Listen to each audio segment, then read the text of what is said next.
हरे कृष्णा। नमो विष्णुपदाय कृष्णप्रेष्ठाय भूतले श्रीमते भक्तिवेदांत स्वामिनिति नामिने। नमस्ते सारस्वती देवे गौरवाणी प्रचारिणे निर्विशेष शून्यवादी पाश्चात्य देशतारिणे।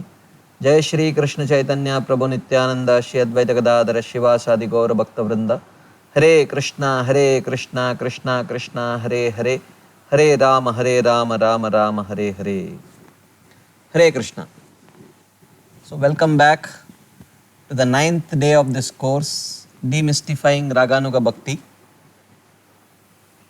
And the last almost 8 days we have been discussing from the second wave of the eastern section of Bhakti Rasamrit Sindhu, which deals with Sadhana Bhakti. And in Sadhana Bhakti, as we saw, there are two types. One is Vaidhi Sadhana Bhakti and another is Raganuga Sadhana Bhakti. And within that we had a separate course discussing Vaidhi Sadhana, and now we are discussing Raganuga Sadhana. And in Raganuga Sadhana, I will do a very quick recap of what we did yesterday. We discussed about the elements of practice of Kamanuga Bhakti, or what are the practices of those Raganuga Bhaktas who try to follow in the footsteps of the gopis of Vrindavan. So we discussed that how Raganuga Bhakti is basically driven by a greed to follow in the footsteps of the Vrajavasis. When that greed is to follow in the footsteps of the gopis of Vrindavan, that is called as Kamanuga Bhakti. And we saw that this Bhakti has two types, Sambhoga Icchamai and Tattad Bhava Icchatmika. And then we saw that there is a difference between following after and imitation. Following after means the inspiration to follow the limbs of devotional service may come from the life of the Vrajavasis, but the actual practice should be guided by Guru and Shastras. So one cannot whimsically practice. For example, we saw some examples. For example, someone may say that the gopis did not follow Ekadashi, they did not accept a guru, they sometimes worship the demigod, so I will also follow all of that. They never chanted in beads and things like that. So that is called as imitation. That is why Seva Sadhaka Rupena Siddha Rupena Chatrahi.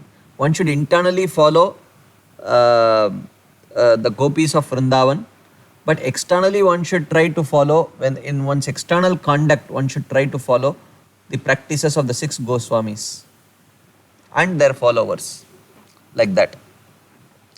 Then the next theme that we discussed was the two types of Kamanuga Bhakti, Sambhoga Icchamai, Tattad Bhava Icchatmika.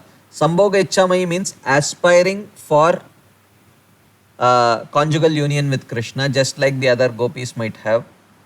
But Tattad Bhava Icchatmika means aspiring for the mood of service that the gopis have for Krishna. And according to Srila Rupa Goswami, this is the mood that Chaitanya Mahaprabhu came to give. The mood of the greed for aspiring for that mood that the gopis have for Radha and Krishna and Vrindavan. And the next theme that we discussed was qualification for Kamanuga Bhakti. How do we develop that qualification for practicing Kamanuga Bhakti? This we saw. We develop that qualification by primarily serving the deities, and also we get qualification for practicing this by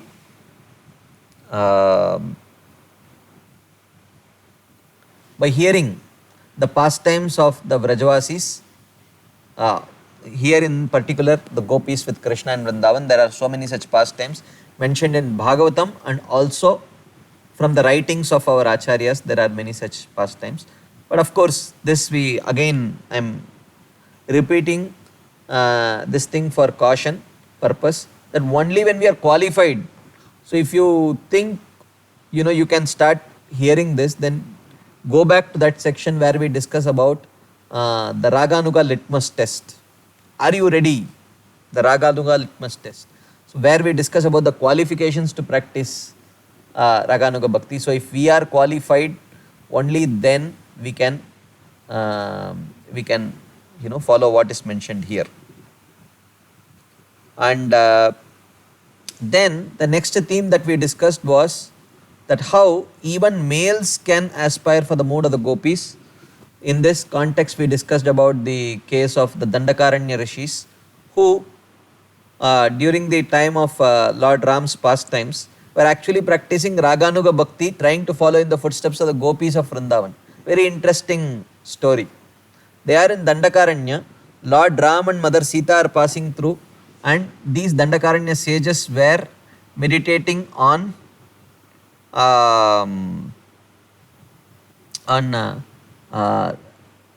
trying to aspire after the mood of the gopis of Vrindavan. This is a very interesting story. And when they saw Lord Ram, they understood that, oh, here is the Supreme Personality of Godhead. Let us present our desire to Lord Ram. So they presented their desire to Lord Ram and mentally, and Lord Ram being the Antaryami in everyone's heart, he understood and he granted that desire. So this is, and then eventually they became the Rishichari gopis, who got the opportunity to participate in Krishna's pastimes. So this is one example of how, even though they were in male body as a sadhaka, they aspired to attain the mood of the gopis of Vrindavan, and they actually got it. Then the question arises, what about a Vaidhi sadhaka who desires conjugal relationship? So in this context we discussed that if that Vaidhi sadhaka desires, Vaidhi sadhaka means worshipping with lot of awe and reverence. So if he is worshipping with lot of awe and reverence, then naturally he may be attracted to the mood of worship of the queens of Dwaraka towards Krishna, or he may even be attracted to worshipping the other expansions of the Supreme Lord like Matsya Kurma, Varaha, Narasimha, Lord Narayan, etc. In that case, he will attain, his practice of Vaidhi Bhakti will mature into Bhava and Prema, which is filled with lot of awe and reverence towards that particular deity, towards that particular form of the Lord, and he will go to that particular abode. He will either go to the Vaikunta planet where Lord Narsingadev is there, if he is aspiring for that, worshipping that form of the Lord, or he may go to Vaikunta where Lord Narayan's form is there, if he is aspiring to worship Lord Narayan in that mood of awe and reverence. But if he, or he may even be comfortable worshipping Lord Krishna in the mood of the queens of Dwaraka, so in that case he will attain a form similar to that. That is what we discussed. But if, what if a Vaidhi sadhaka, he is practicing Vaidhi sadhana with awe and reverence, but he is aspiring to worship Radha and Krishna in Vrindavan only. So if he worships Radha and Krishna in Vrindavan, will he go to Dwaraka or will he go to Vaikunta just because he is practicing Vaidhi sadhana? Srila Rupa Goswami says no. He will go to a particular part of Goloka Vrindavan which is called as Aishwarya Golok, where Krishna and Radharani are worshipped as king and queen. So which very much suits the mood that he is trying to worship them. So therefore he goes to Aishwarya Golok and he worships them in that mode. So that brought us to the end of the discussion on Kamanuga Bhakti. Then we discuss elements of practice of Sambandhanuga Bhakti.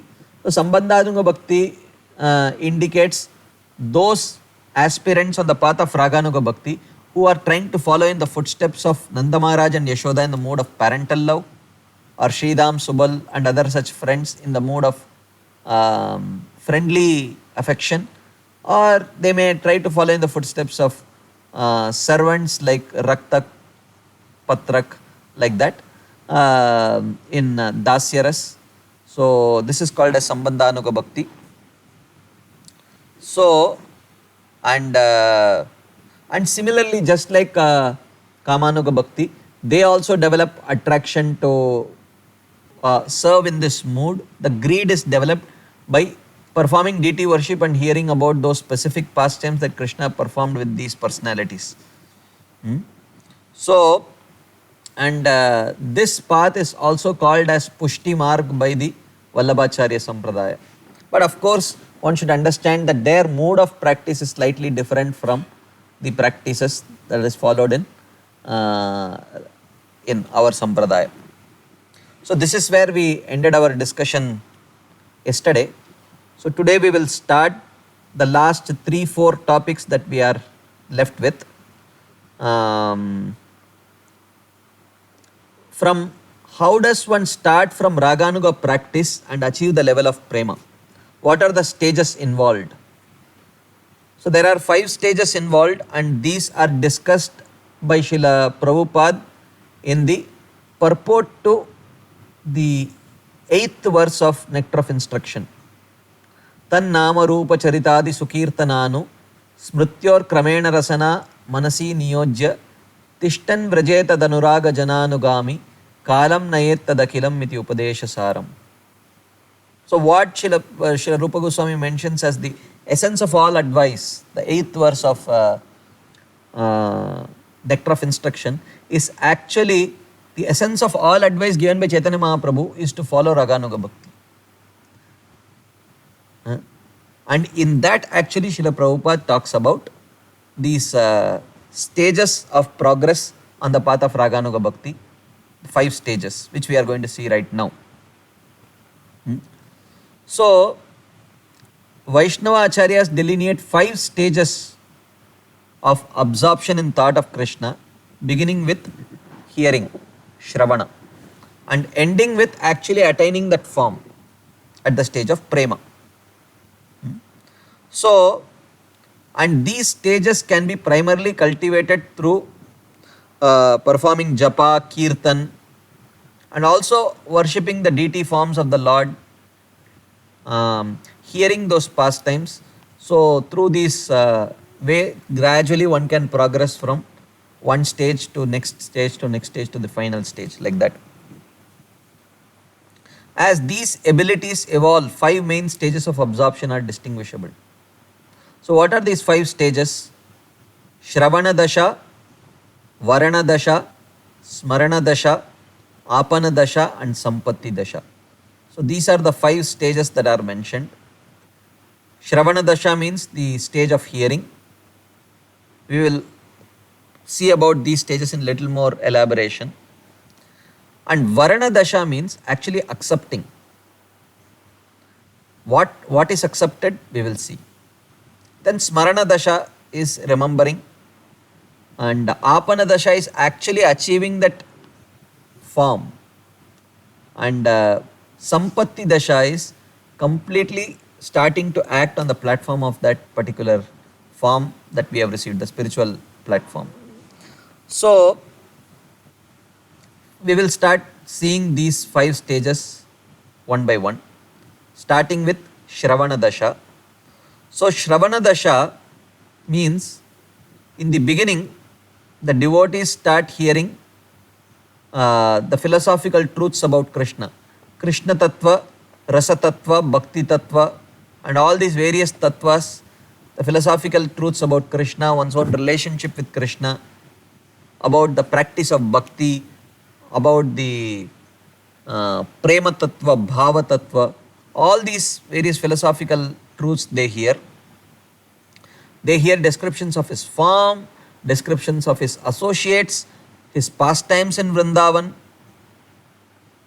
and along with that they also follow the spiritual practices like deity worship, chanting the holy name, and all that. So this stage in which primarily after reaching the stage of Nishtha, when they start hearing specific pastimes of Krishna in Vrindavan, so this stage is called as Shravana Dasha. So now Anartha Nivritti is complete. Their heart is fairly cleansed of all types of gross anarthas, and most of subtle anarthas are also gone. So their heart is fairly clean. So they can now favorably think of Krishna. As we saw, qualification for remembering Krishna and his pastimes and his associates is that purity of heart has to be there, which has been accomplished by the practice of Vaidhi sadhana. Anartha nivritti is accomplished. So now we are at the stage of Nishta. And we also need to hear the right pastimes to develop the right mood.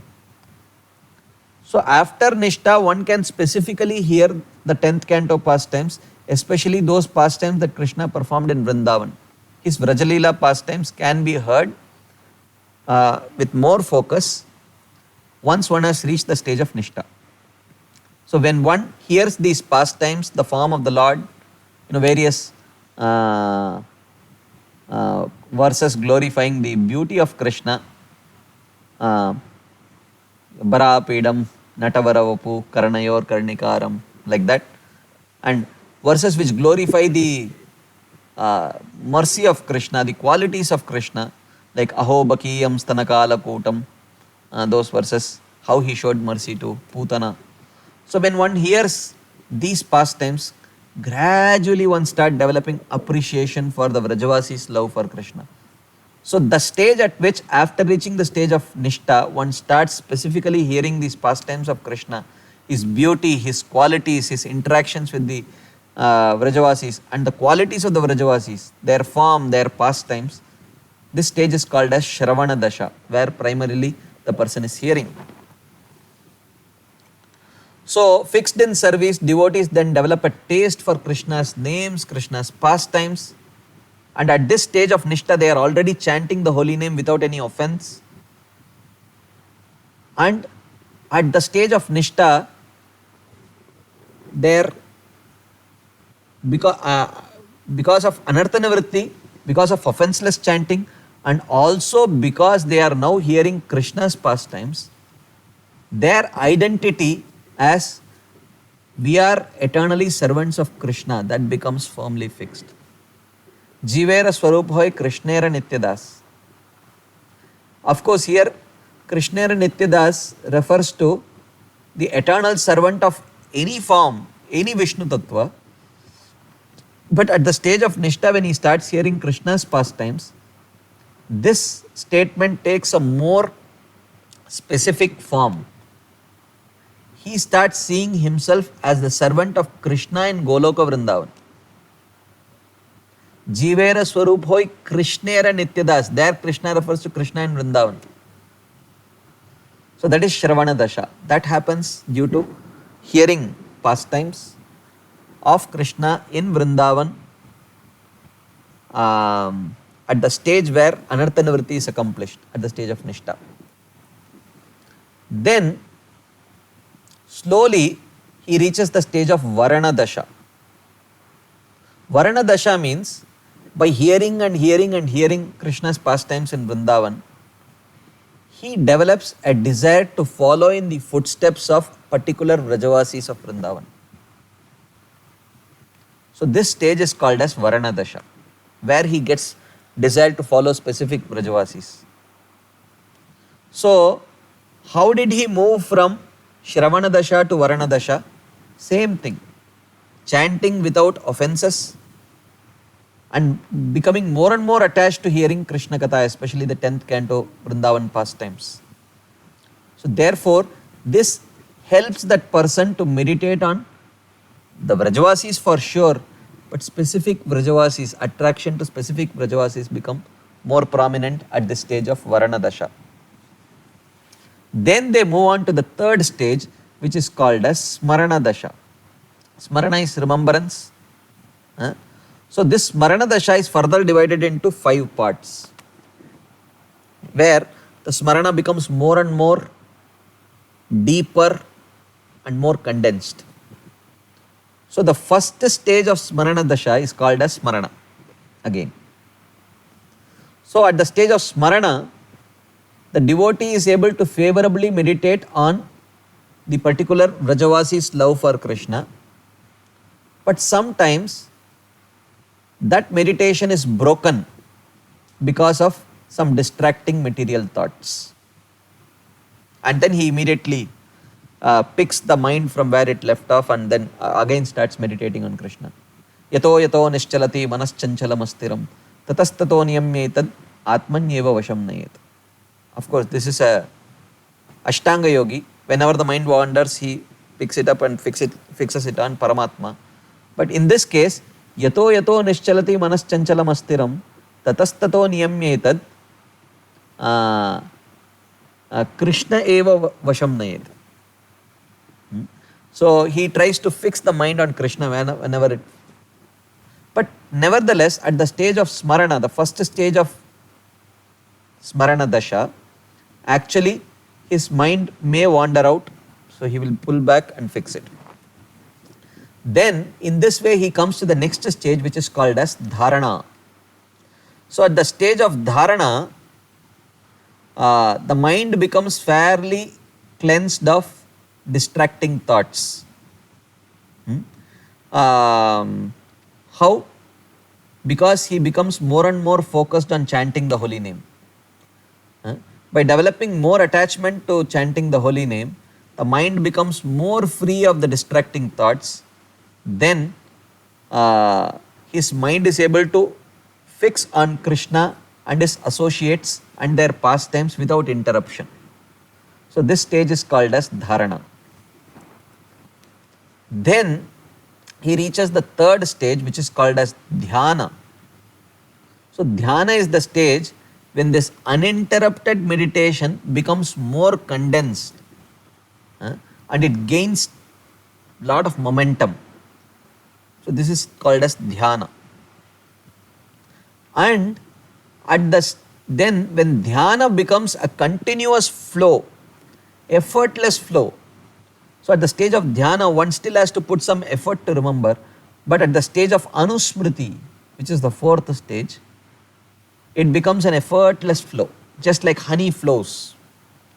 Effortless, it's completely effortless once it starts flowing. So that is called as Anusmriti. Then Anusmriti culminates at the last stage, which is called as Samadhi. So at the Samadhi, the person's false ego completely vanishes. So, and he becomes fully absorbed in the object of meditation. This is Samadhi. So he no longer identifies with this material world at the stage of Samadhi. So this is the culminating stage of Smarana Dasha.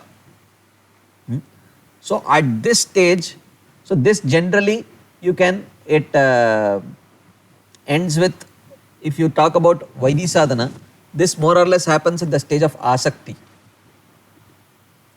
So at the stage of Asakti, he reaches, the Smarana Dasha gets over with the Samadhi part. Then he enters Bhava Bhakti. So Sadhana Bhakti ends with Smarana Dasha. So Shravana Dasha, Varana Dasha and Smarana Dasha. These three fall within the category of Sadhana Bhakti. So something like Nishtha, Ruchi, Asakti. They are not exactly same, but more or less around that time. So the Samadhi stages of Smarana Dasha is almost like it coincides with Asakti. Almost towards the, we are just knocking the door of Bhava Bhakti. So from here on, devotees are freed from all touch of matter. So they have absolutely no false ego. They don't relate with this material world at all after they reach the stage of Samadhi. So then they move into the fourth stage, which is called as Apana Dasha. Apana Dasha means they have now received their spiritual form. They are no longer Raganuga Sadhakas. From being Raganuga Sadhakas, they have now become Bhava Bhaktas. So at the stage of Bhava Bhakti, they receive their spiritual form. So at this stage, spiritual practices reach perfection. Devotees realize their spiritual forms. So till that stage, they have a practice body. They are practicing at the stage of Raganuga Bhakti. But now they realize their actual form in the spiritual world at the stage of bhava only. This is called as apana dasha.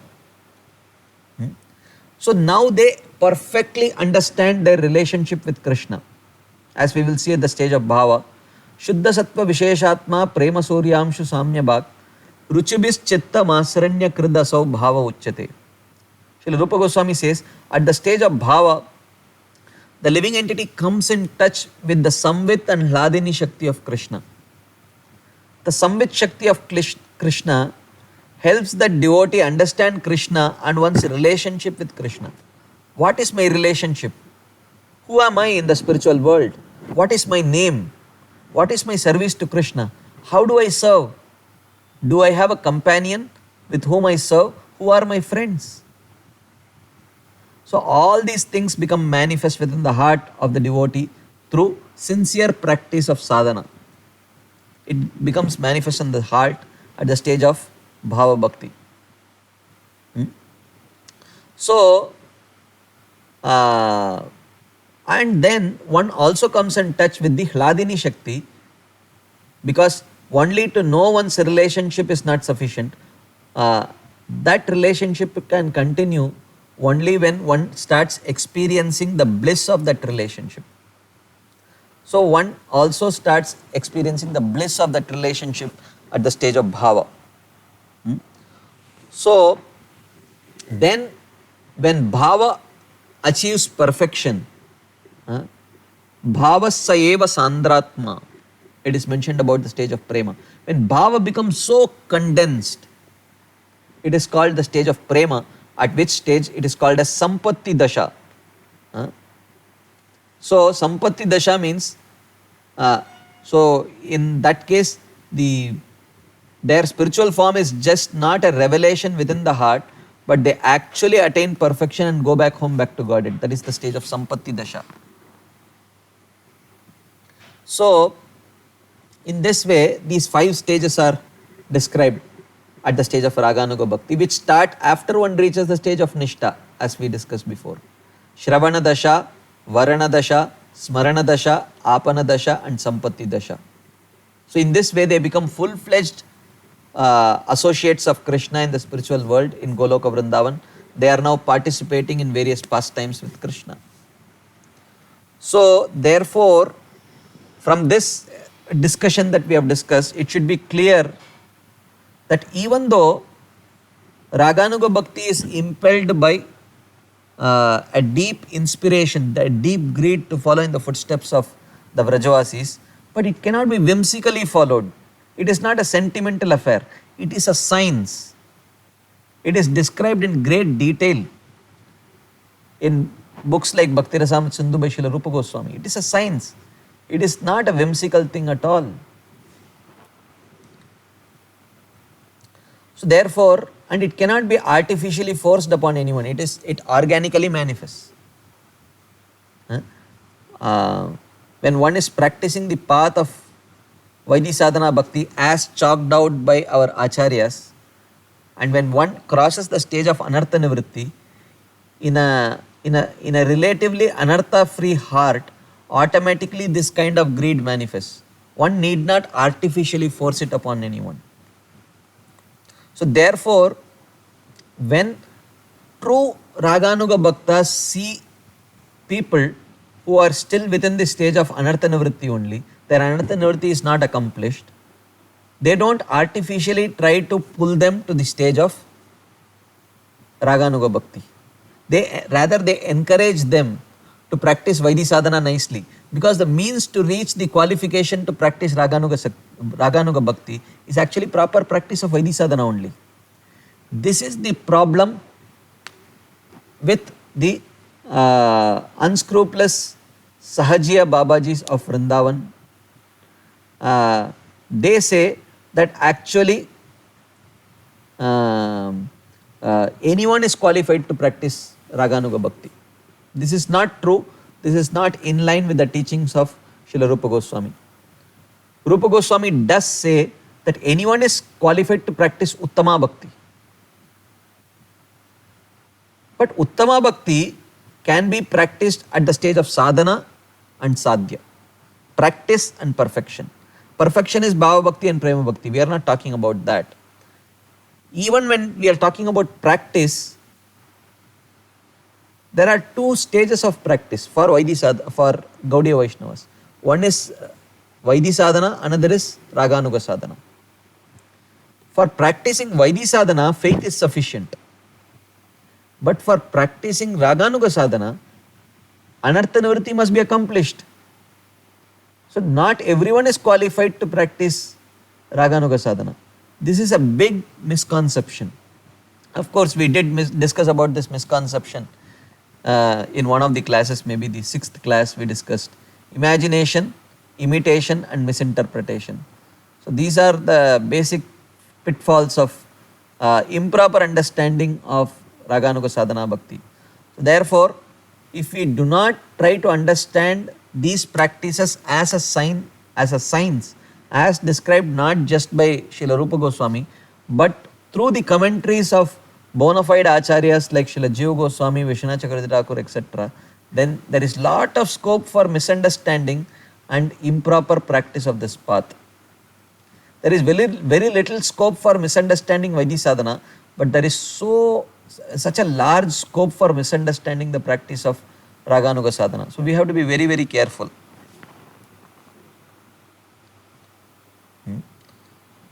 So now,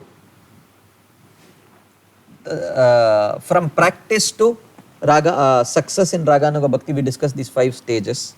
Now we will discuss how Vaidhi sadhana transforms into Raganuga sadhana.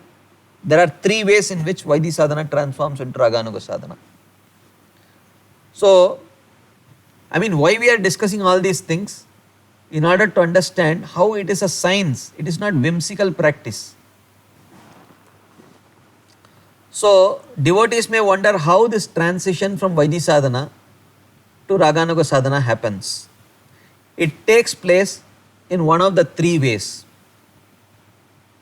The first way is that someone had practiced Vaidhi sadhana in previous lives and had reached till the stage of Nishtha or something, Nishtha, Ruchi maybe, and then they give up their body. But Neha Bikramana Shosti Pratyavayo na Vidyate Swalpamapyasya Dharmasya Trayate Mahato Bhayat. So, but when one reaches the stage of reaches the stage of Nishtha or Ruchi, but gives up their body without attaining perfection, in the next life, they may still do little bit of Vaidhi sadhana, but it very soon matures into Raganuga sadhana.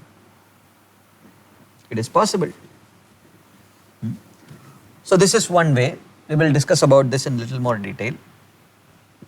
The second thing is, one may have practiced Vaidhi sadhana in this life, and in this life only it matures into Raganuga sadhana after one reaches the stage of Nishtha or Ruchi.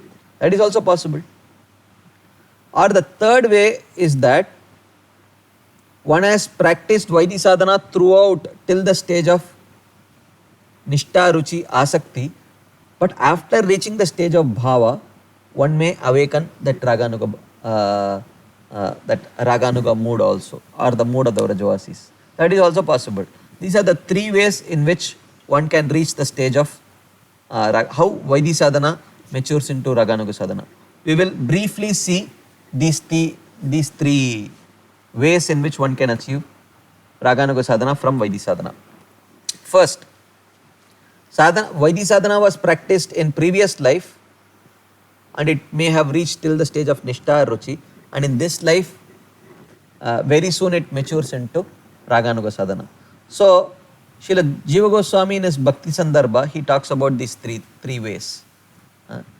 So, he gives examples.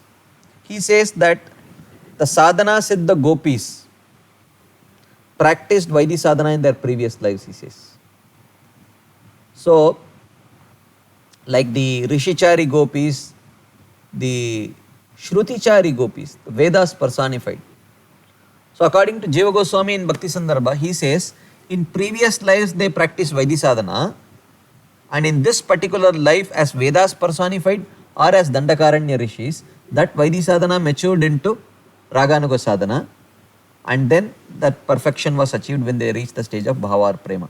This is one explanation given by Srila Jiva Goswami. Examples. So as a result of their pure devotion, they then appeared in Krishna's pastimes where they developed affection for him, which matured into attraction, ruchi. In this way, they regulated their Vaidhi sadhana in the previous life, matured into Raganuga sadhana in their next life.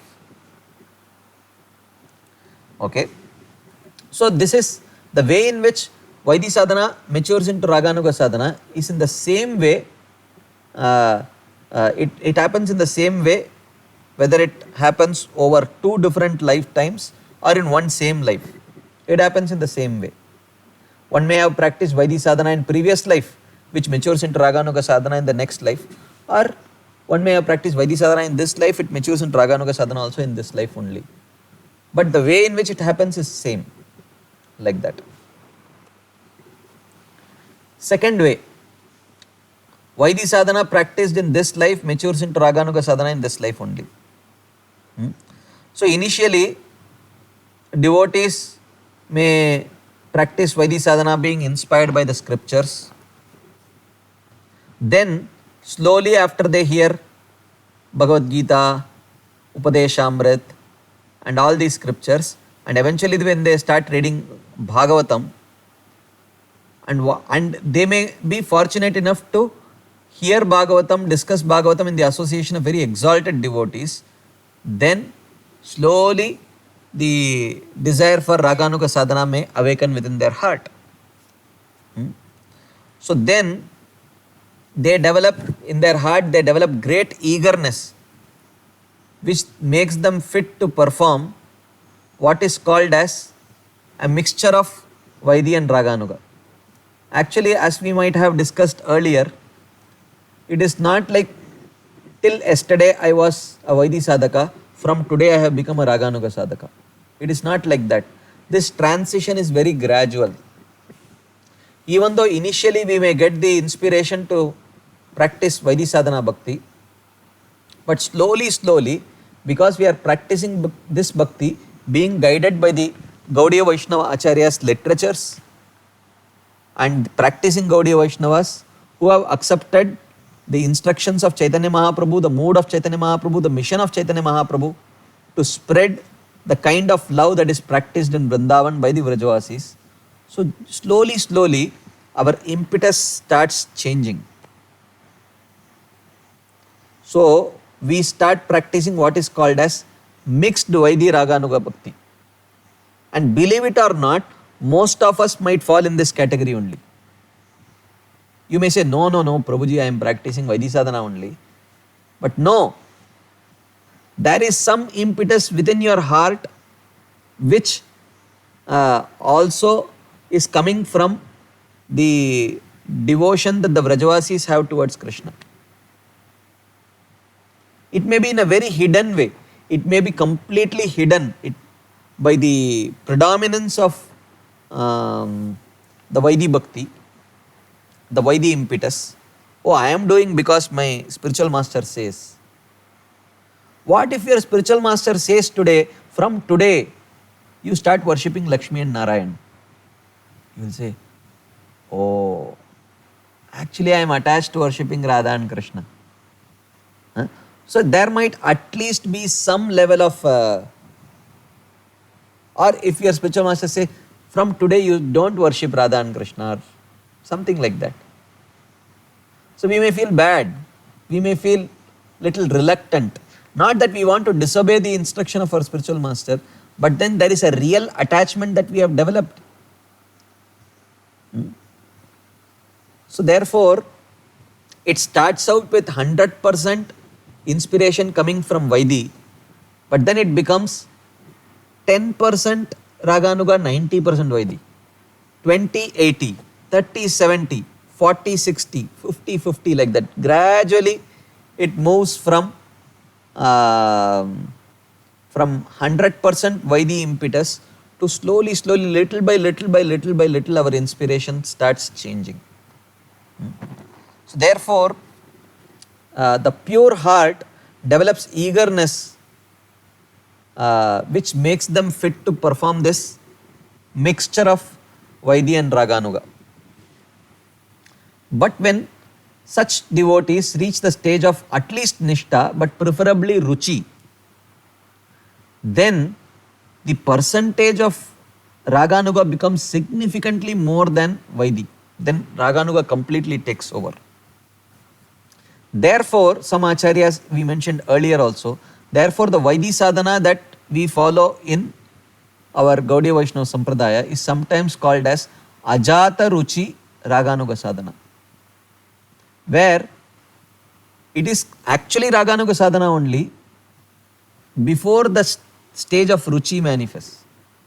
But once one reaches the stage of Ruchi, then the impetus coming from the Raganuga thing becomes more and more prominent. It becomes extremely prominent. And then you start identifying, oh, here is a person who seems like maybe this is what is Raganuga Bhakti. Or we may find it in ourselves. Oh, is this Raganuga Bhakti? Like that. So therefore, gradually, this is the natural sequence which most devotees take. So therefore, one should be encouraged. The inspiration for Anartha Nivritti should be paramount. One should always emphasize that. But gradually, you can't shield the people from reading the writings of our own acharyas. And they have a plan, they have a mission. And gradually the practitioner will be influenced by that mission. The only thing is, they should need guidance. They will need guidance. That's where the importance of the Vaishnava Sangha and especially the importance of the guidance of a guru is paramount. They need the guidance so that they don't make the transition prematurely. But the transition is inevitable. We can't protect them from making the transition. Rather, we should not shield them from making the transition. We should assist them and aid them to make that transition by helping them undergo the process of Anartha Nivritti carefully. Then it is a natural transition, and that transition should be allowed. And sometimes even advanced devotees who may be qualified for practicing Raganuga may sometimes practice this mixed devotion. Not mixed devotion, this mixed means Vaidhi and Raganuga mixed. When they are in public, they will practice perfectly according to Vaidhi. They will speak in that way also. Oh, why do you do this? Oh, scriptures say, see, Bhagavatam says this. Why do you do this? Oh, my guru said. While internally, that is true also. But more importantly, they are doing it now because the inspiration is coming from the life of the Vrajavasis. Because the Vrajavasis do it, but he may not reveal it outside. Because one should not mislead people. So this sensitivity is what has been absolutely emphasized by our acharyas, especially starting from Bhaktivinoda Thakur, Bhaktisiddhanta Thakur, Srila Prabhupada, like that. Our external practice should be Vaidhi, always, because we are part of an institution. So therefore, in the initial stages, this mixed mode is, the inspiration for this mixed mode is primarily coming from the spiritual order of the spiritual master in the initial stages. Oh, I should meditate on Krishna's pastimes because my guru told. It may not be so spontaneous, but gradually over a period of time, that becomes more and more spontaneous. Like for example, the guru may give the Gayatri mantra and say you chant this Gayatri mantra. But over a period of time, when we really understand the meaning of that mantra and start meditating on it, then gradually it helps us progress in that direction and we become more attached. So this is the second. So such devotees may say, they may think that, oh, my guru has instructed me to chant this mantra, so I will chant. And I know my guru has told me that if I chant this mantra and meditate on this mantra, I will become qualified to serve Radha and Krishna in Vrindavan. So which means, and slowly, in this way, so which you see, two things are there. Attachment to Guru's instruction is there, but there is a deep attachment to serve Radha and Krishna in Vrindavan is also there.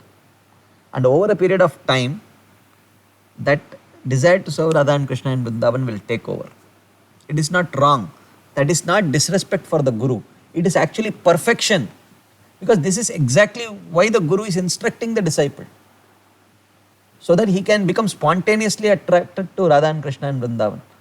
So that spontaneous attraction to Radha and Krishna in Vrindavan is not disrespect to Guru, but it is actually the success of that Guru's instruction to that disciple.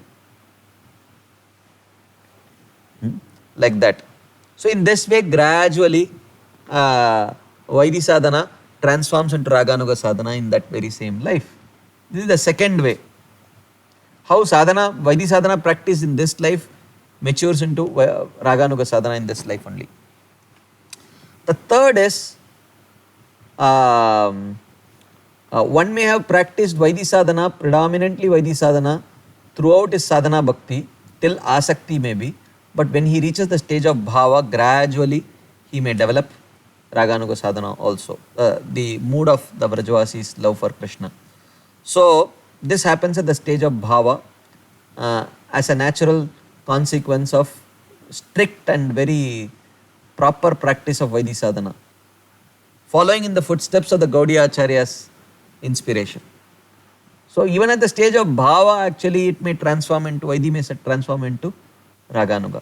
So, in these three ways, due to practice of Vaidhi sadhana in the previous lifetime, it matures into Raganuga sadhana in this lifetime, or practice of Vaidhi sadhana in this lifetime may mature into Raganuga sadhana in this lifetime only, or sometimes one may throughout practice Vaidhi sadhana only, but at the stage of bhava, it may transform into Raganuga, like that. So, this is the second theme that I wanted to discuss. There are two more themes that we are left with before we complete this course. Let's see how far we can get today. But tomorrow definitely we will have a session. There are few questions that have come up. If you have not asked a question, please do ask. Not that I am not promising that I will answer all the questions, but whatever questions for which I know the answer, I have read somewhere, I have heard from some bona fide sources, I can share it with you. If you have a question, believe me that at least 10 more people have the same question. So your one question can aid or help many more people, and some others will definitely get this question in future. So therefore, it is my kind request, those of you who are hearing this course in either YouTube or the online portal, kindly go to the comments box and type your questions so that we can address these questions. So we will definitely have, depending on how far we complete, maybe a portion of what I wanted to discuss may be left over. So in that case, we will complete that portion tomorrow and then we will take the questions. If I manage to complete the two remaining topics today only, then tomorrow we will just do the question and answer session. So kindly take your time out. If you have managed to hear this course right from the first class onwards, then if you have not, then kindly do it. And if you get any question, please type it in the comments box and I will definitely try to address those comments or questions. So with that note, we will start the 22nd topic, which is, what is the role of Sri Chaitanya Mahaprabhu in the development of Raganuga Bhakti? Because we all are followers of Chaitanya Mahaprabhu. So we should know what is the role of Sri Chaitanya Mahaprabhu in the development of Raganuga Bhakti. So actually, Chaitanya Mahaprabhu, when Krishna thought that I should descend and show this kind of love that the Vrajavasis have for me. So Krishna accomplished this in two ways. He himself descended as Krishna and performed these pastimes in Bhauma Vrindavan in order to attract people's heart to this pristinely pure and sweet Vrajalila. And he also came as Chaitanya Mahaprabhu to preach how it is practiced. So in this way, so we have to, if we cannot understand and appreciate the role of Chaitanya Mahaprabhu in this development of Raganuga Bhakti in our own lives, probably we will never achieve Raganuga Bhakti at all. Because without the mercy of Chaitanya Mahaprabhu, we can never attain Raganuga Bhakti. So therefore, it would be an incomplete course if we don't try to understand and discuss the role of Chaitanya Mahaprabhu in our development of the love towards Krishna in a mood similar to the love that the Vrajavasis have for Krishna.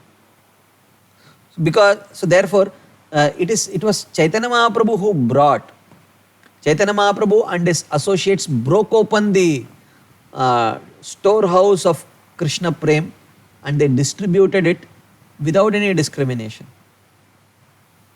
Patra apatra nadeki nadeki sthana sthan. So they didn't consider who was qualified, who was not qualified. They showed to everyone how this love for Krishna is practiced in the mood of the Vrajavasis. So therefore, if one criticizes the father or offends the father or does not recognize the father, then he may not necessarily inherit his father's wealth or inheritance. Similarly, without Chaitanya Mahaprabhu's blessings, one cannot get the kind of spontaneous devotion that Chaitanya Mahaprabhu actually came to give. So one may say, I am trying to develop love for Radha and Krishna in Vrindavan. Why should I need the mercy of Chaitanya Mahaprabhu? So, mainly because this path of development of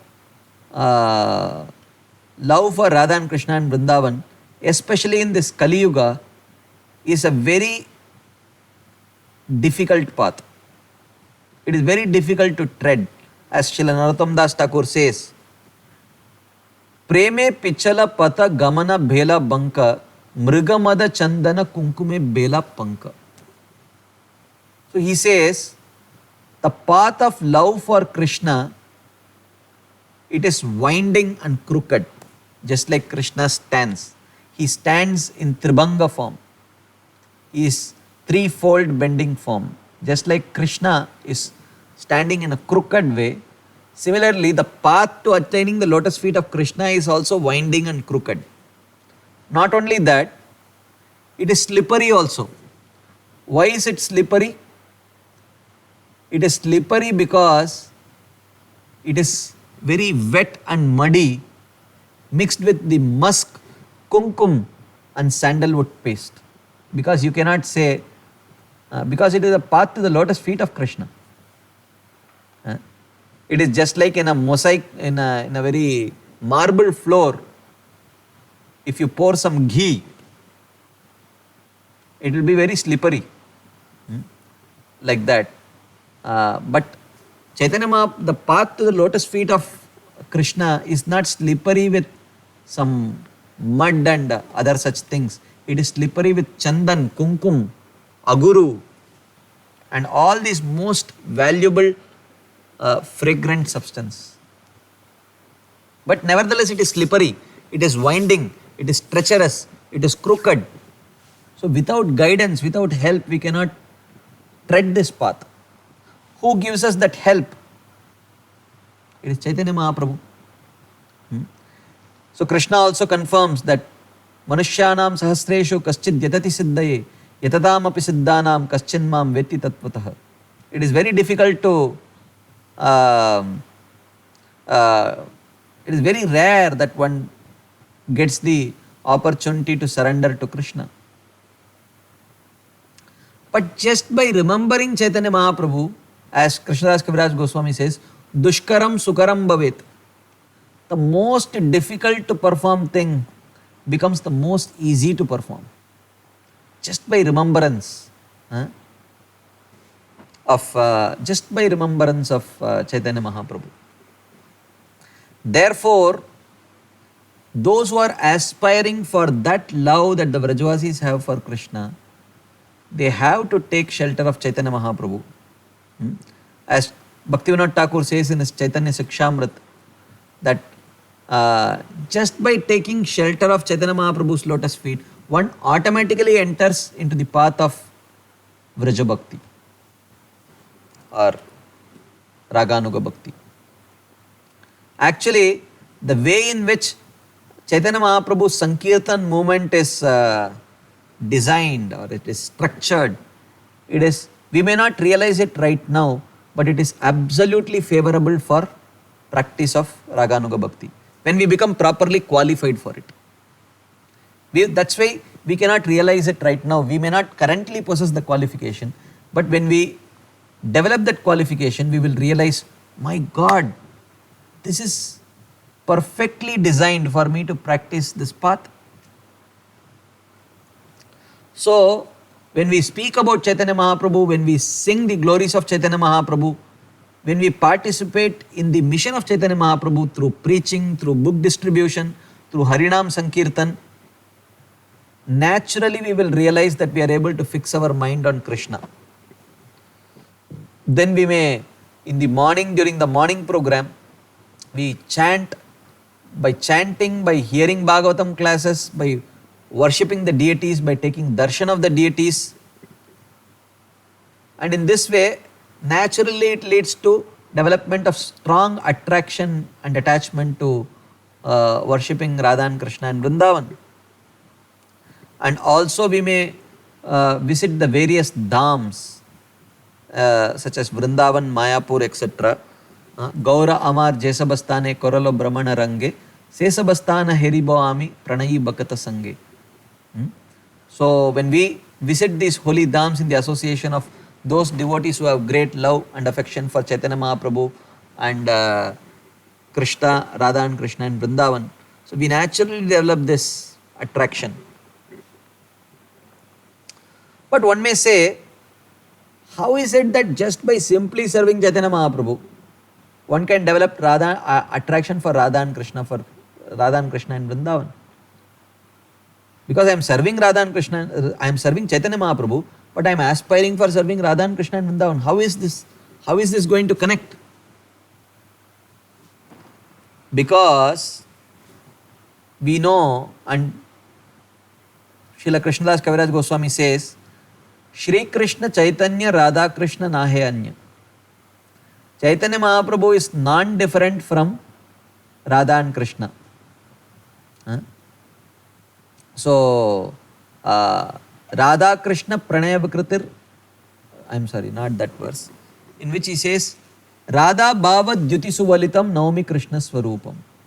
So it is Krishna only who has come in the complexion and mood of Radharani.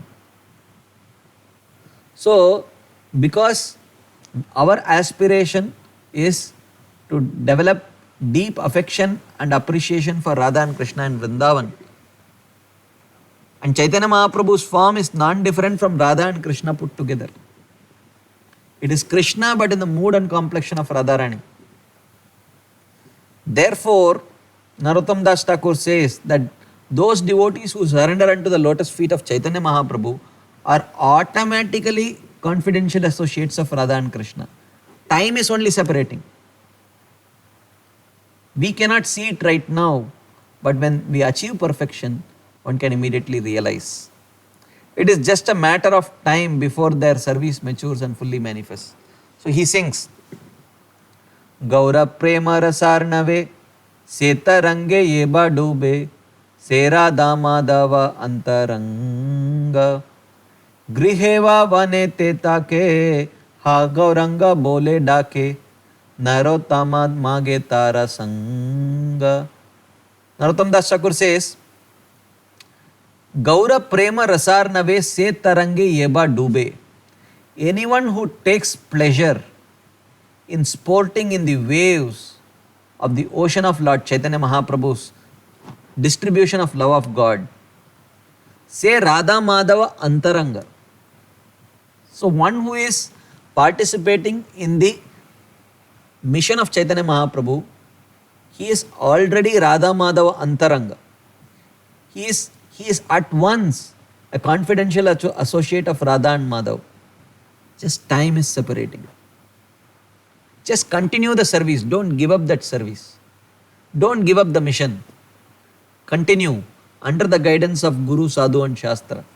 It will naturally manifest, and one day we will find ourselves serving Radha and Krishna in Vrindavan. Griheva vanete take ha gauranga bole dake. But one should not say, oh, but I am just a householder. How can I do this? He says, it doesn't matter. Griheva vanete take ha gauranga bole dake.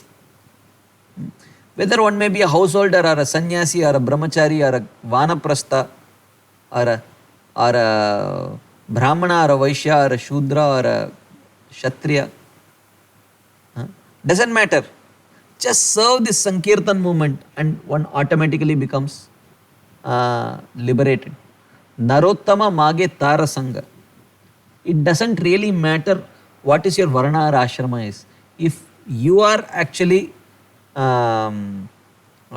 loudly calling out the name of Lord Gauranga and you are participating in the mission of Chaitanya Mahaprabhu, you are a Radha Madhav Antaranga, and this Narottam Das Thakur aspires for your association.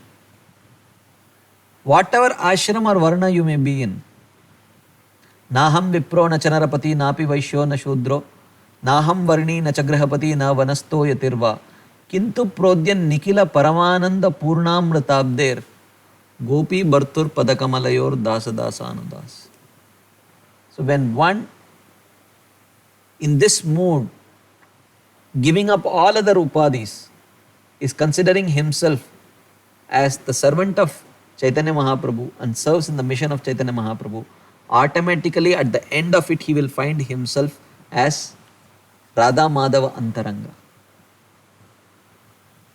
And Narottama Mage Tara Sangha. Narottam Das Thakur also aspires for the association of such devotees who are completely absorbed in serving the mood and mission of Chaitanya Mahaprabhu.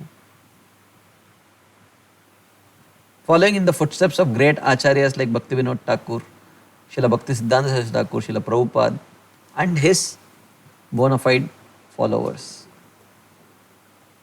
But one may say, but what are you talking about? When I am serving Chaitanya Mahaprabhu or Nityananda Prabhu or the Panchatattva, it is in the mood of awe and reverence.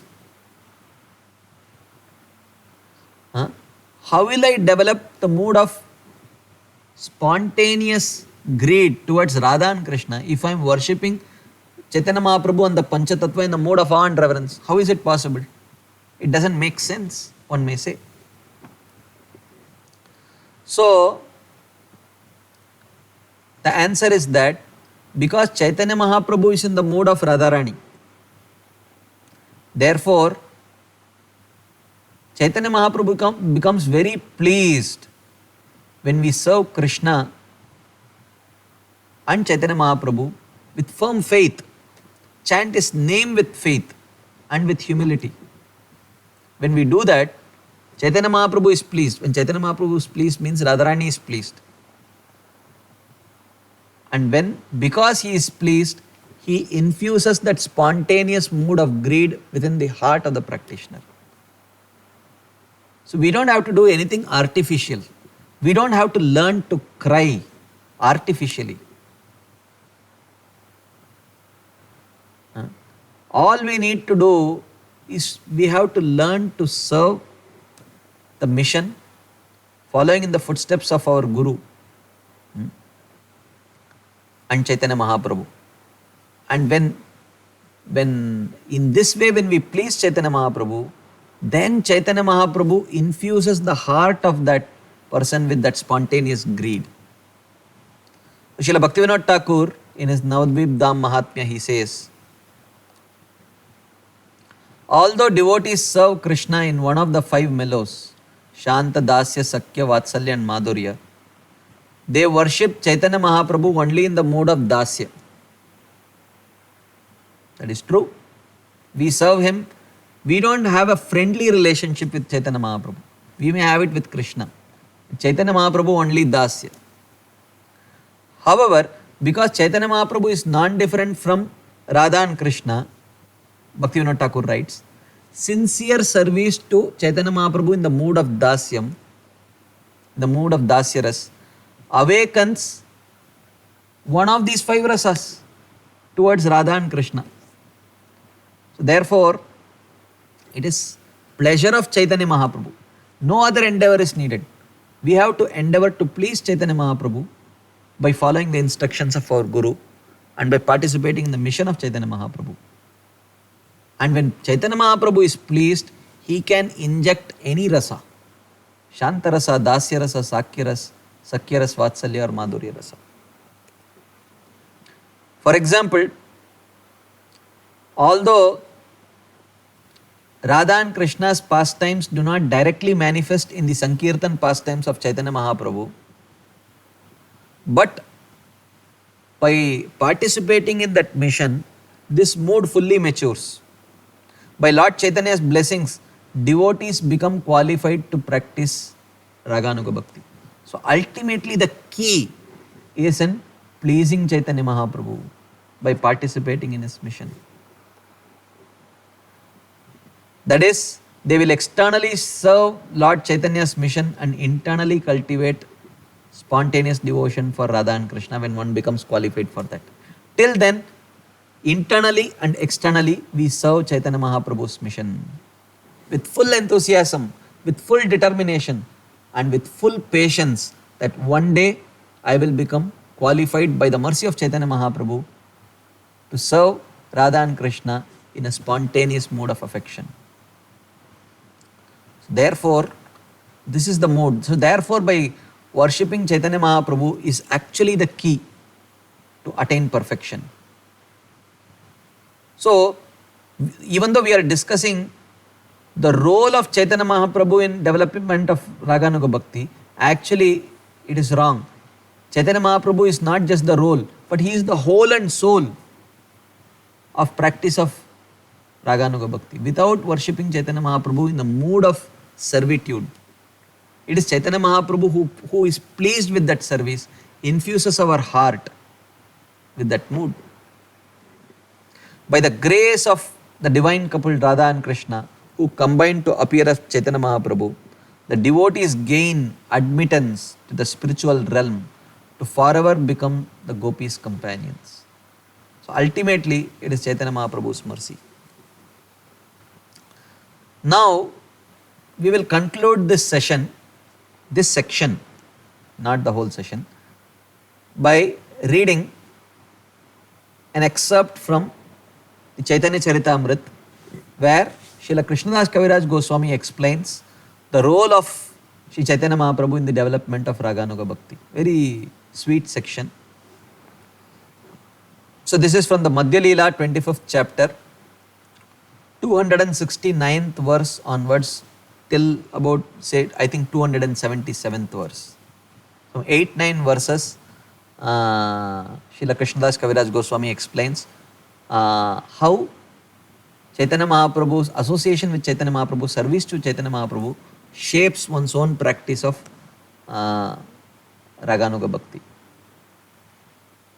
So, Srila Krishnadas Kaviraj Goswami says, Shraddha kariye ilila shuna bhaktagan, ihara prasade paiva Chaitanya charan. Shuna bhaktagan, O devotees, please hear attentively. Ei Leela, this pastime of Chaitanya Mahaprabhu. Shraddha Kari, with faith and love, please hear these pastimes. Ihara Prasade Paiba Chaitanya Charan. By the grace of the Lord, one can thus attain the shelter of Chaitanya Mahaprabhu's feet. By hearing about Chaitanya Mahaprabhu, we can attain the lotus feet of Chaitanya Mahaprabhu. इहार प्रसादे पाइब कृष्ण तत्व सार सर्वशास्त्र सिद्धांतेरा इहा पाइब पार. Ihara prasade paiba Krishna tattva sar. Only by understanding the pastimes of Sri Chaitanya Mahaprabhu, one can understand the truth about Krishna. So therefore, in one place, I forget which book, maybe it is Jaiva Dharma, Srila Bhakti Vinod Thakur says that the easiest way to become qualified to hear the Ashtakaliya Leela of Krishna.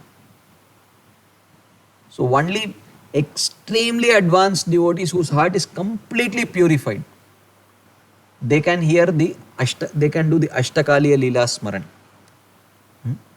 So at the advanced stages of Raganuga practice, one can actually meditate on the eightfold pastimes of Krishna. So he says, but the easiest way to approach it is to meditate on the eightfold pastimes of Chaitanya Mahaprabhu. How Chaitanya Mahaprabhu wakes up, then he goes on Nagar Sankirtan, waking everyone up, Udila Aruna, Puraba Bage, Vijamani Gora, Amani Jage. So in this way, when we hear about pastimes of Chaitanya Mahaprabhu, naturally the heart becomes purified and one becomes qualified to hear the Ashtakaliya Leela of Radha and Krishna. So he says, Ihara prasade paiba Krishna tattvasar, sarva shastra siddhantera iha paiba par. So just by the mercy of Chaitanya Mahaprabhu, by hearing his pastimes, one can actually understand the limit of all knowledge that is described in all the Shastras. And by that one can understand the truth of Krishna also.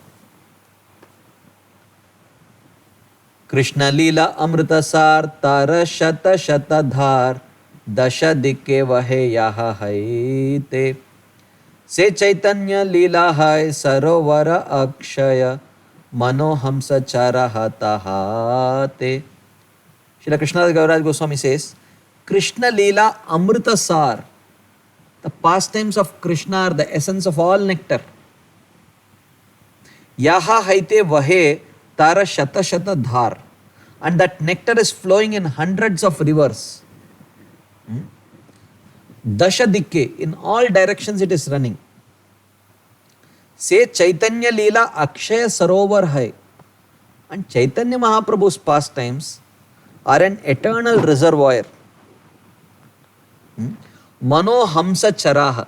And one is advised to let his mind, which is compared to a swan, swim in that sarovar of Chaitanya Mahaprabhu's pastimes, on this transcendental lake of Chaitanya Mahaprabhu's pastimes. Whereas Krishna's pastimes are moving in 100 directions, Chaitanya Mahaprabhu's pastimes are compared to a lake, easy to approach. Anyone can approach the pastimes of Chaitanya Mahaprabhu. So therefore, Krishnadas Kaviraj Goswami says, first let the swan of your mind swim in the lake of Chaitanya Mahaprabhu's pastimes. Bhakta Gana Shuno Morya Dainya Vachan Tomasa Barpada Duli Ange Vibhushana Kari Kichu Mui Karo Nivedana. O Bhaktagan, O devotees, Shuna Mora Dainya Vachan, please hear my humble entreaty towards all of you. Ange Vibhushana Kari, I am ornamenting my body, Toma Sabha Padaduli, with the dust from your lotus feet. So yes, Krishnadas Kaviraj Goswami is telling, oh all of you who are studying this Chaitanya Charitamrita, I am taking the dust from your lotus feet and I will apply it as an ornament on my body. Kichu Mui Karo Nivedana. I want to tell you something. Will you please hear? He is requesting all of us. So what does Chaitanya Mahaprabhu want to tell us? Krishna Bhakti Siddhanta Gana Yate Prafulla Padmavana Tara Madhukari Aswadana Prema Rasa Kumudavane Prafullita Ratri Dine Tate Charav Mana Bringa Gana. He says, devotional service to Krishna is exactly like a pleasing, jubilant forest of lotus flowers, wherein there is ample honey. So, devotional service to Krishna is compared to a forest filled with lotus flowers, which is filled with lot of honey. Tara Madhukari Aswadana. Please come and taste this honey which is there. Mano Bringagana Kumudavane Prafullita Tate Charao. If all the mental speculators bring all the bees of their mind into this forest of lotus flowers of Krishna's pastimes, Prafullita Tate Charao, and if they jubilantly enjoy the ecstatic love of Krishna day and night, Ratri Dine, their mental speculation will completely be transcendently satisfied. So he's calling all of you, please come, please come. Enjoy the pastimes of pastimes of Radha and Krishna by becoming qualified to enjoy them by hearing the pastimes of Chaitanya Mahaprabhu. नाना बावेर भक्त जन हंस चक्र वाका गण याते सबे करे न विहार कृष्ण के लिए सुमृणाल यह पाई सर्वकाल भक्त हंस कराए आहार. The devotees who have a relationship with Krishna are like the swans and chakravaka birds who play in the forest of lotus flowers. The buds of these lotus flowers are the pastimes of Krishna, and they are the edibles of the swan-like devotees. So the devotees go and eat those buds which are compared to Krishna's pastimes. Lord Shri Krishna is always engaged in his transcendental pastimes. Therefore, the devotees following in the footsteps of Shri Chaitanya Mahaprabhu can always eat those buds, for they are the pastimes of the Lord. So the access to Krishna's pastimes is through Chaitanya Mahaprabhu's pastimes. When we try to follow in the mode and mission of Chaitanya Mahaprabhu, very dedicatedly hear the pastimes of Chaitanya Mahaprabhu, then we become qualified. We please Chaitanya Mahaprabhu, and by the pleasure and mercy of Chaitanya Mahaprabhu, we become qualified to worship Radha and Krishna in Vrindavan. Sei sarovar giya hamsa chakra vaka hanya sada taha karaha vilasa कंडीबे सकल दुख पाई परम सुख अनायासे habe premolas. Krishnadas Kaviraj Goswami says, Sei Sarovar Gya. What was compared to the Sarovar? Pastimes of Chaitanya Mahaprabhu. Sei Sarovar Gya. So all of you devotees should go to that Sarovar of Chaitanya Mahaprabhu's pastimes and take shelter of those pastimes, the lotus feet of Chaitanya Mahaprabhu. Hamsa Chakravaka Hanya. In this way you can become Hamsa and Chakravaka birds who become fit to taste the pastimes of Radha and Krishna in the Kumudavana, in the lotus, forest of lotus flowers, which is filled with honey like pastimes of Radha and Krishna. But the means to become that Hamsa and Chakravaka birds who are fit to taste that honey of Krishna's pastimes is to go to the Sarovar of Chaitanya Mahaprabhu's pastimes, take shelter of the lotus feet of Chaitanya Mahaprabhu. In this way we can become the Hamsa and Chakravaka birds. Then after becoming qualified, Sada Taha Karaha Vilasa. So in this way you should go on rendering service to Radha and Krishna in that forest of lotus flowers. Kandibe Sakala Dukkha Paiba Paramasuka. In this way we can destroy all the suffering of material existence and attain ultimate happiness of serving the Supreme Lord. Anayase habe premullasa. In this way very easily we will get Krishna prem and we will enjoy Krishna prem. So therefore the means of entering Radha Krishna pastimes is through the pastimes of Chaitanya Mahaprabhu. Yei amrita anukshana sadhu mahanta mega gana विश्वोद्याने करे वरिषाण ताते फले अमृत फल भक्त खाए निरंतर तार शेषे जिए जग जान. He says sadhu mahanta megagana. So Srila Krishnadas Kaviraj Goswami is comparing the pure and saintly devotees of Chaitanya Mahaprabhu to clouds. Sadhu Mahanta Megagana Kare Varishana, and they will move and shower rain or distribute Yei Amrita. So therefore the Sadhu Mahanta who are coming in the line of Chaitanya Mahaprabhu, they move around Bhavad Vida Bhagavatas Tirtha Bhuta Swayam Vabho Tirthi Kurvanti Tirthani Swantastena Gadabratah Swa Antastena Gadabratah. Because within their heart they are carrying Krishna, they are carrying Chaitanya Mahaprabhu. They go around and they shower the nectar of Chaitanya Mahaprabhu's pastimes continuously. Anukshana, Vishwa Udyani, in the garden of this universe, they continuously shower the pastimes of Chaitanya Mahaprabhu. Tate Phale Amruta Phala. Because of these showers of pastimes grows the fruit of nectar.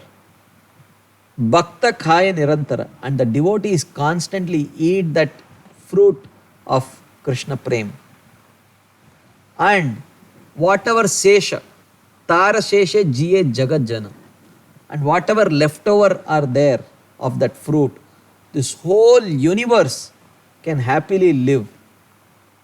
So therefore, the Sadhu Mahanta Megagana, therefore the devotees of Chaitanya Mahaprabhu, they are like this nectarian rain cloud, Madhurya Kadambini. They move around showering that nectar in the Vishwa Udyana, in this garden of this whole universe.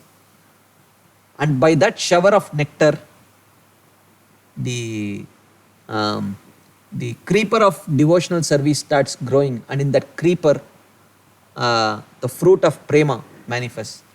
And the devotees eat that fruit, and whatever is left over, with that leftover, the whole universe becomes Krishna conscious. Therefore, Krishnadas Kaviraj Goswami ends this description with a beautiful analogy. He says, Chaitanya Leela Amrita Pura, Krishna Leela Sukar Pura, Duhe Mili Haya Sumadurya, Sadhu Guru Prasade Taha Yai Aswade, Sei Jane Madhurya Prachurya. He says, Chaitanya Leela Amrita Pura. Chaitanya Leela, or the pastimes of Chaitanya Mahaprabhu, are filled with nectar. Krishna Leela Sukarpura.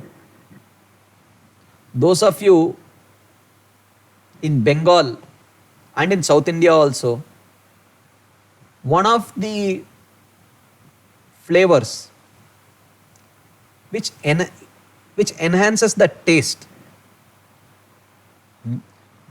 of anything that is sweet is karpur or camphor, or sometimes ilaichi. Even though karpur or ilaichi by themselves are in one sense not so sweet, but when added to kheer or any other sweet, it enhances that sweetness so wonderfully. It makes that sweet so palatable, fragrant and wonderful. So Chaitanya Leela Amrita Pura, Krishna Leela Sukarpura, Duhe Mili Haya Sumadhurya. So when these two join, when these two mixes, it is like adding little bit of karpur to kheer, and it makes it so wonderful, tasty. So therefore, the followers of Chaitanya Mahaprabhu, the Gaudiya Vaishnavas, approach Radha and Krishna's pastimes through Chaitanya Mahaprabhu's pastimes. So, if we can't learn to study Bhagavatam, therefore Bhaktisiddhanta Thakur always used to emphasize, read Chaitanya Charitamrita and by 100 times, Chaitanya Charitamrita and Chaitanya Bhagavat hundreds of times, then you will be able to see Bhagavatam through the eyes of Chaitanya Mahaprabhu. When we learn to see Bhagavatam through the eyes of Chaitanya Mahaprabhu, then we will see Aradhyo Bhagavan Vrajeshatanayas Taddhama Vrindavanam Ramya Kachidupasana Vrajavadu Vargenaya Kalpita Srimad Pramanam Prema Pumarto Mahan Shri Chaitanya Mahaprabhor Matabidam Tatradaro Nappara.